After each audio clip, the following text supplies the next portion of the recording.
Hello friends, எல்லாருக்கும் வணக்கம். இன்றைக்கி நம்ம நிக்கிஸ் கிச்சனில் நம்ம சப்ஸ்கிரைபர்ஸ் நிறைய பேர் விரும்பி கேட்ட சாம்பார் தூள் எப்படி வீட்லேயே அரைக்கிறது அப்படின்னு செஞ்சு காமிக்க போகிறேன்.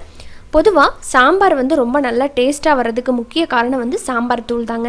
நிறைய பேர் அதை கடையில் வாங்குவாங்க, நிறைய பேர் வீட்டிலையே அரைப்பாங்க. நிறைய பேர்த்துக்கு நல்லா டேஸ்ட்டாக வரும், நிறைய பேர்த்துக்கு சாம்பார் நல்லா வாசனையாகவே இருக்காது. ஆனால் இன்றைக்கி நான் செஞ்சு காமிக்க போகிறேன் இந்த சாம்பார் தூளை நீங்கள் வீட்டில் அரைச்சி வச்சு சாம்பார் செஞ்சு பாருங்கள். வாசம் ரொம்ப நல்லா இருக்கும். இது எங்கள் வீட்டில் எங்கள் பெரியவங்க எங்களுக்கு சொல்லி தந்தது தான் நான் இன்றைக்கி உங்களுக்கு செஞ்சு காமிக்க போகிறேன். வாங்க இது எப்படி பண்ணுறதுன்னு பார்த்துடலாம். வரமிளகா 1 கிலோ எடுத்துருக்கிறேன். நல்லா இந்த மாதிரி காம்பை கிள்ளிட்டு சுத்தம் பண்ணி எடுத்து வச்சுக்கலாம். மல்லி 1/2 கிலோ எடுத்துருக்கிறேன்.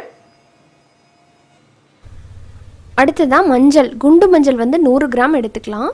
இதை சாம்பார் பொடி அரைக்கிறதுக்கு ஒரு 2 நாளைக்கு முன்னாடியே இந்த மாதிரி இட்லி பாத்திரத்தில் எப்பவும் போல் இட்லி சுடுவீங்க இல்லைங்களா, கீழே தண்ணி ஃபில் பண்ணிவிட்டு மேலே துணி போட்டுட்டு மேலே இந்த மஞ்சளை ஃபில் பண்ணிடலாம். ஃபில் பண்ணிவிட்டு நல்லா மூடி போட்டு மூடி ஒரு அரை மணி நேரம் இதை நல்லா வேக வைக்கணும். இந்த மஞ்சளை நார்மலாக ஈரோடு சைடு மஞ்சள் வேக வச்சுருப்பாங்க, நீங்கள் அதை கேள்விப்பட்டிருப்பீங்க. நிறைய பேர் அங்கே இருக்கிறவங்களுக்கும் உங்களுக்கு நல்லா தெரியும். இந்த மாதிரி மஞ்சளை நல்லா வேக வைக்கணும். வேக வச்சோம்னா அதிலிருந்து நல்லா வாசம் வர்றது வரைக்கும் இதை நல்லா வேக வைக்கணும். பாருங்கள், நல்லா இந்த மாதிரி வெந்துடும். கொஞ்ச நேரத்தில் பார்த்தீங்கன்னா இந்த மாதிரி நல்லா வெந்து நல்லா சாஃப்ட் ஆயிரும் மஞ்சள்.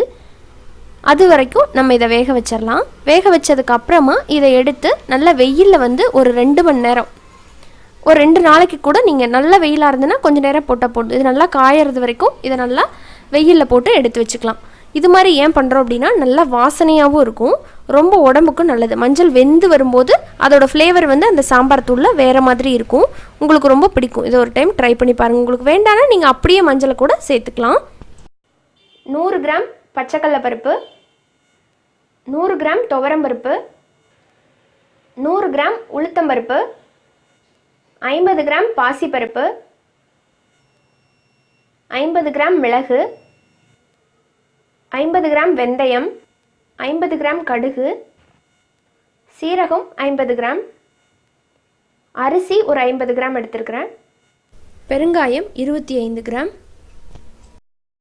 கருவேப்பிலை இலை 1 கப் அளவுக்கு எடுத்துருக்கிறேன். இதை நிழல்லையே உலர்த்தி இந்த மாதிரி எடுத்து வச்சுக்கோங்க. உப்பு சிறிதளவுக்கு எடுத்துருக்கிறேன். இப்போ எல்லாத்தையும் நம்ம வறுத்து அரைச்சிடலாம். இப்போ கடாய் நல்லா சூடாயிடுச்சு. மல்லியை ஃபஸ்ட்டு பாதி அளவு சேர்த்து நல்லா வறுத்துக்கலாம்.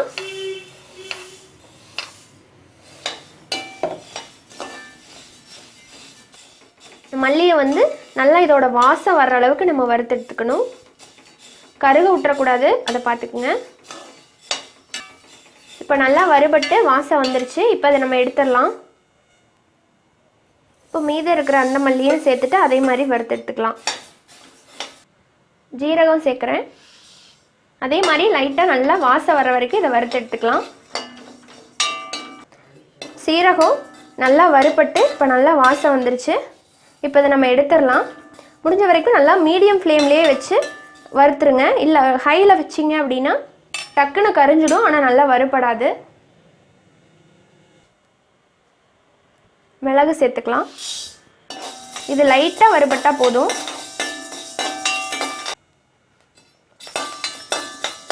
மிளகு வறுபட்டுருச்சு. இப்போ இதை நம்ம எடுத்துடலாம். வெந்தயம்,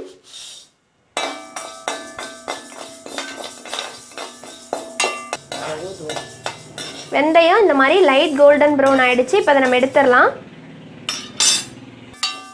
கடுகு சேர்த்துருக்கேன். நல்லா லைட்டாக பொரிய விட்டு இதை நம்ம எடுத்துடலாம்.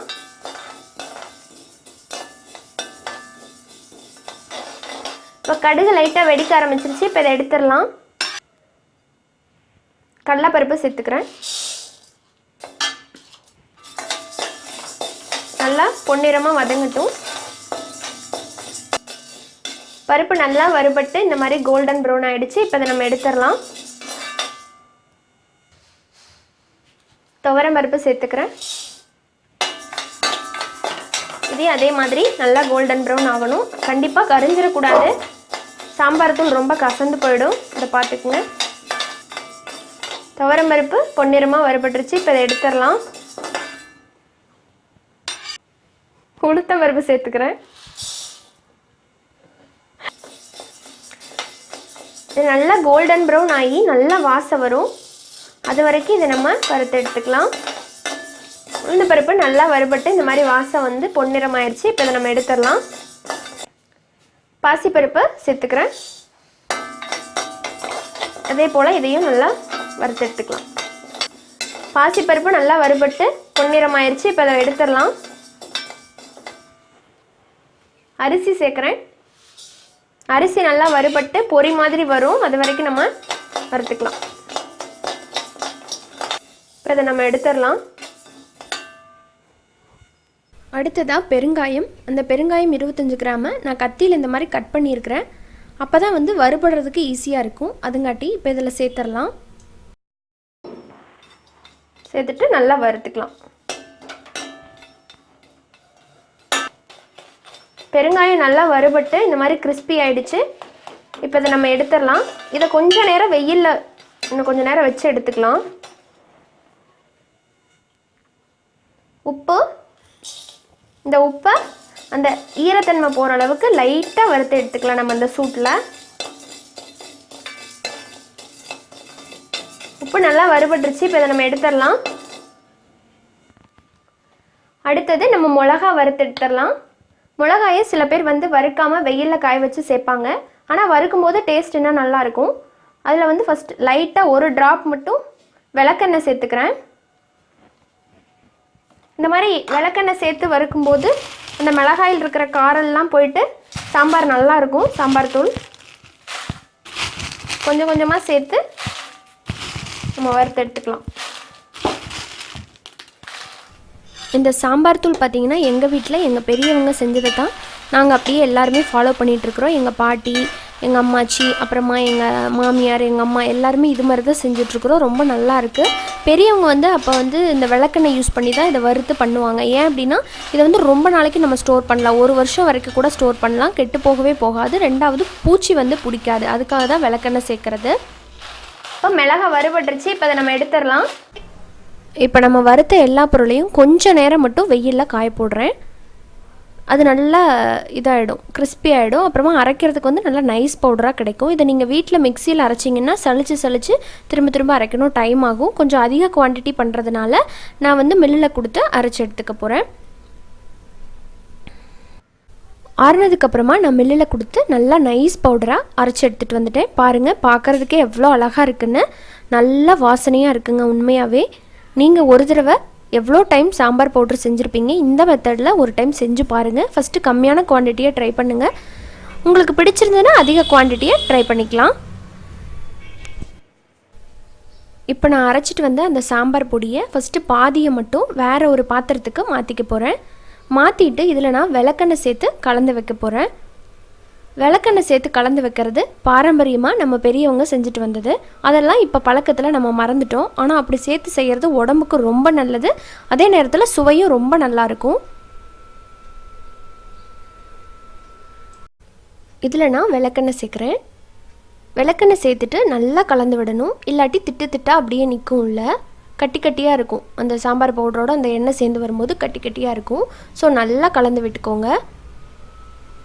இந்த மாதிரி விளக்கெண்ணெய் சேர்த்து பண்ணுறது உடம்புக்கு நல்லதுன்னு சொன்னேன் இல்லைங்களா? அது உடம்புக்கு நல்லது. அதே நேரத்தில் இதை வந்து 1 வருஷம் வரைக்கும் நீங்கள் இந்த பொடியை வந்து எக்ஸ்ட்ரா நீங்கள் ப்ரிப்பேர் பண்ணி வச்சுட்டு ஸ்டோர் பண்ணலாம். அப்போல்லாம் பெரியவங்க அது மாதிரி தான் பண்ணாங்க. 1 வருஷம் வரைக்கும் அதோட வாசமும் மணமும் அதே நேரத்தில் கெட்டு போகாமையும் இருக்கும். பூச்சி எதுவுமே பிடிக்காது. ஆனால் இப்போ வாங்கிட்டு வர பவுடர்லாம் கொஞ்ச நாளில் பார்த்திங்கன்னா உள்ள வண்டு பூச்சியெல்லாம் பிடிச்சிரும். நீங்கள் இன்கேஸ் இது செய்ய முடியல, கடையில் வாங்கிட்டு வர பவுடர் தான் யூஸ் பண்ணுறீங்க அப்படின்னா கூட அந்த பவுடரை வாங்கிட்டு வந்து இதே மாதிரி விளக்கெண்ணெய் கொஞ்சமாக போட்டு கலந்து வச்சுருங்க. அப்போ தான் அந்த பொடியில் காரல் இருக்காது. சில பேர் சமைக்கும் போது அந்த சாம்பார் பொடியோட வாசம் மட்டும்தான் வரும். சாம்பாரில் அந்த வாசம் வராது, வெறும் காரல் அடிக்கும் அந்த பொடியோட. ஆனால் இந்த மாதிரி விளக்கெண்ணெய் சேர்த்து வச்சு செஞ்சு பார்த்தீங்க அப்படின்னா கொஞ்சம் கூட காரல் அடிக்காமல் சாம்பார் வாசம் ரொம்ப கமகமன்னு வரும். தேவையான அளவுக்கு நீங்கள் ஒரு ஏர்டைட் கண்டெய்னரில் போட்டு வச்சு அப்பப்போ எடுத்து யூஸ் பண்ணிக்கோங்க. ரொம்ப நல்லாயிருக்கும். இந்த பொடியை நீங்களும் வீட்டில் ஒரு டைம் செஞ்சு பாருங்கள். செஞ்சு பார்த்துட்டு உங்களோட ஃபீட்பேக் அண்ட் கமெண்ட்ஸை எனக்கு போஸ்ட் பண்ணுங்கள். ஃப்ரெண்ட்ஸ் அண்ட் ரிலேட்டிவ்ஸ்க்கு நம்ம வீடியோவை ஷேர் பண்ணுங்கள். பிடிச்சிருந்தால் சப்ஸ்கிரைப் பண்ணிக்கோங்க. கூடவே இருக்கிற பெல் சிம்பிளை மறக்காமல் கிளிக் பண்ணுங்கள். அப்போ தான் நான் வீடியோஸ் போடும்போது உங்களுக்கு நோட்டிஃபிகேஷன்ஸில் வரும். நீங்கள் மிஸ் பண்ணாமல் பார்க்கலாம். இன்னொரு இன்ட்ரெஸ்டான ரெசிபியோடு உங்கள் எல்லாரையும் சீக்கிரமாக வந்து மீட் பண்ணுறேன். நன்றி, வணக்கம்.